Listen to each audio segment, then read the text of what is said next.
to revenge with Lyra. Want me to hit you for motivation? That was the last sentence I ever let him say to me without consequence. My name is Lena Carter. I'm 27, and I've spent my entire life being my father's emotional punching bag, his favorite scapegoat, his verbal punching dummy whenever bills piled up or dinner was 5 minutes late. That night, he stood in the living room with that same crooked smirk he always wore before the storm. The TV flickered behind him, my mom sat frozen on the couch, and my sister hid behind her phone, pretending not to exist. "Answer me," he barked again, stepping closer. I could smell the alcohol, the sweat, the anger he'd carried home from losing another job.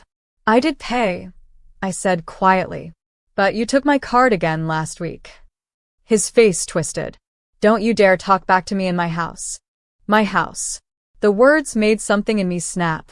For 27 years, I'd swallowed every insult, every slap disguised as discipline, every reminder that I was the useless one while my sister was the princess. But not that night. That night, something inside me finally went quiet, the kind of quiet that comes right before a storm changes direction. He raised his hand. My mom whispered, "Lena, please don't." But I didn't move back. I stepped closer, and the words that came out of my mouth froze him mid-swing. "Go ahead," I said coldly. "Just remember, this time, I'll make sure everyone sees the bruises." The room went still. Even the hum of the refrigerator seemed to stop. Dad's hand hung in the air, not out of mercy, but confusion. He wasn't used to me talking back. He was used to me breaking, Crying. apologizing for things I never did. But this time, my voice didn't shake. My mother's eyes darted between us, wide and wet. "Lena, please," she whispered again. He didn't mean it. Didn't mean it. The same 3 words she'd been using since I was 10 years old. Words that had become the wallpaper of our home, covering cracks, never fixing them. My sister, on the couch, snorted. "You're being dramatic again," she muttered without looking up. "You always push him." And just like that, the script replayed. Victim becomes villain. Abuser becomes poor dad under pressure. Only this time, I wasn't reading my part. I took my phone out of my pocket and hit record. The red light blinked between us like a heartbeat. "Say it again, Dad," I said softly. "Say what you just said about hitting me." His face went pale. "You think I care about your little games?" He lunged forward, but I stepped back fast, calm, calculated. "You should care," I said, "because when this video leaves my phone, the whole world will know what kind of man you are, and what kind of family this is." He froze. Mom gasped. And that's when the front doorbell rang. Loud, sharp, and perfectly timed. The doorbell echoed through the house again, long, insistent. My father froze mid-step, his jaw tight. "Who the hell is that?" he barked. I didn't answer. I already knew. I'd made the call earlier that evening when I found my pay stub missing from my drawer, again. "I'll get it," I said, walking past him. "Don't you dare open that door, Lena," my mother hissed, her voice trembling. But I did. And when I pulled it open, 2 uniformed officers stood on the porch, rain glistening on their shoulders. "Evening, ma'am," one said. "We got a report of domestic disturbance from this address." My father's voice thundered from behind me. "This is a family matter." "Who called you?" The officer's gaze shifted to me. I raised my chin. I did. For a second, the air in the room snapped, like the moment lightning hits too close. My father's face turned crimson, his hand twitching by his side. "You called the cops on your own family?" I swallowed the fear clawing at my throat. "I called them on an abuser." The younger officer stepped forward. "Sir, we're going to need you to calm down." Mom was crying now, begging them all to stop. My sister muttered something about embarrassment and what the neighbors will think. But I didn't care anymore. The silence, the fear, it was ending tonight. Because justice had finally entered our living room. And it was wearing a badge. "Calm down," my father laughed bitterly. "I am calm. It's her that's out of control." He pointed at me like I was some wild creature, his voice booming. "She's been lying for years, turning everyone against me. She wants to destroy this family. The officer remained steady. Sir, yelling isn't helping your case. Let's step outside and talk. Case. Dad spat. There's no case. This is my house. And there it was again, that word. My. As if ownership gave him the right to humiliate and break everyone who lived inside it. I looked at the officers, my heart pounding but my voice steady. I have videos.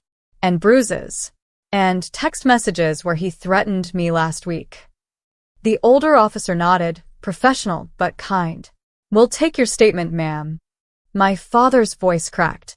You're lying, Lena. You're lying like you always do.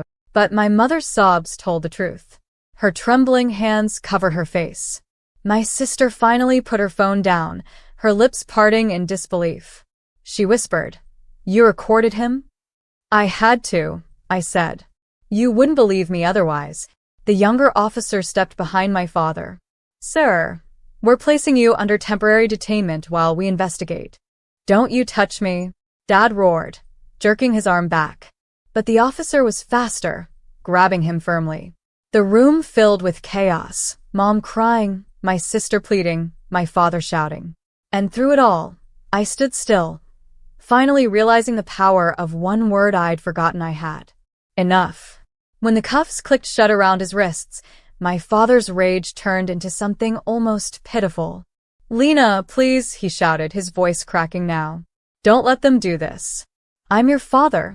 I looked at him, really looked, and saw not a father, but a man who had mistaken fear for respect his entire life.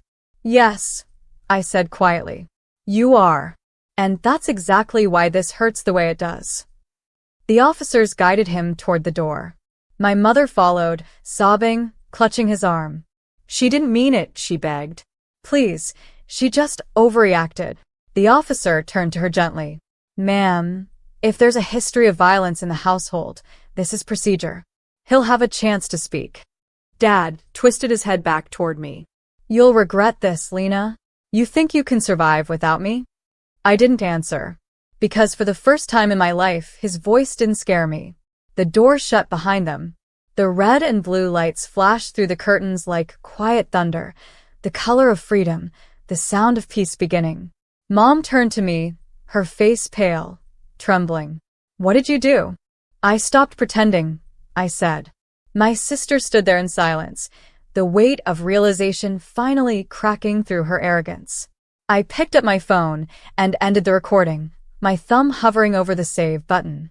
Then I whispered to myself, almost smiling, it's evidence now, not a memory. The police car's lights faded down the street, leaving the house eerily still. My mother sank into the couch, clutching her chest like the air itself hurt. My sister finally spoke, her voice small. Lena, what happens now? I looked around the living room, the cracked photo frames, the dent in the wall from a past argument, the coffee table he once smashed because dinner was late. Now, I said quietly. Now we rebuild. But my mother shook her head, trembling. You shouldn't have done that. He'll never forgive you. I turned to her, the exhaustion in my bones heavier than fear. Mom, forgiveness means nothing if it keeps you chained. Her lips trembled. You don't understand marriage. I understand abuse. I cut in softly. And I understand what silence costs. The room fell silent. Even my sister, who had always taken his side, looked ashamed. She whispered, I didn't know it was that bad. You didn't want to, I said gently. Because if you saw it, you'd have to choose. That night, I packed a bag. Just a few clothes, my laptop, and the folder of evidence I'd collected, bruised pictures, recordings, statements. I called a friend from work, a woman who ran a nonprofit that helped women escape violence. When she picked me up, I didn't look back. The house was dark, still, and hollow.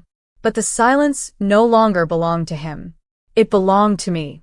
2 weeks passed before the silence began to feel like peace.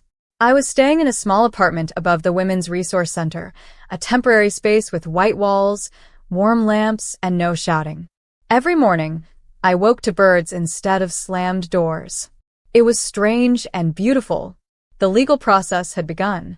The officers filed my statement, and the district attorney contacted me. There would be hearings, restraining orders, maybe even jail time. It terrified me, but not enough to stop. Then one afternoon I got a message. From him. I'm sorry, Lena. I didn't mean to. Please come home. Mom's not eating. The neighbors are talking. You made your point. I stared at the screen for a long time before typing back. This isn't about making a point. It's about breaking a cycle. I hit send and blocked the number. That night, I visited the hospital where Mom worked part-time in the laundry department. She looked thinner, fragile. When she saw me, she broke down in my arms. I should have protected you, she whispered. I held her tighter. Then start now. Protect yourself. She nodded through tears. For the first time in years, she didn't defend him. She just cried, not out of guilt but release. When I left, I looked up at the hospital lights. For the first time, I felt something I hadn't felt in forever. Control. 6 months later, the case closed. My father pled guilty to domestic assault and received 18 months in state custody. No trial, no grand defense, just a quiet acceptance of his downfall. When the verdict was read, I didn't feel triumph. I felt stillness. Justice doesn't always roar. Sometimes it whispers, "You're safe now." Mom moved in with my sister for a while, but slowly, she started visiting me. She'd bring homemade soup in old glass jars, her hands shaking less each time. Once, she looked around my tiny apartment and said, "It's small, but it's peaceful." And that peace was the inheritance I wanted all along. I'd gone back to work, joined a trauma support group, even started therapy. There were days I still flinched at sudden noises, but there were also mornings I woke up smiling for no reason at all. Healing wasn't a straight line, but it was mine. Last week, I stood in front of the mirror before heading to court for a final hearing. I wore a navy blue suit and the same silver earrings my dad once called too flashy.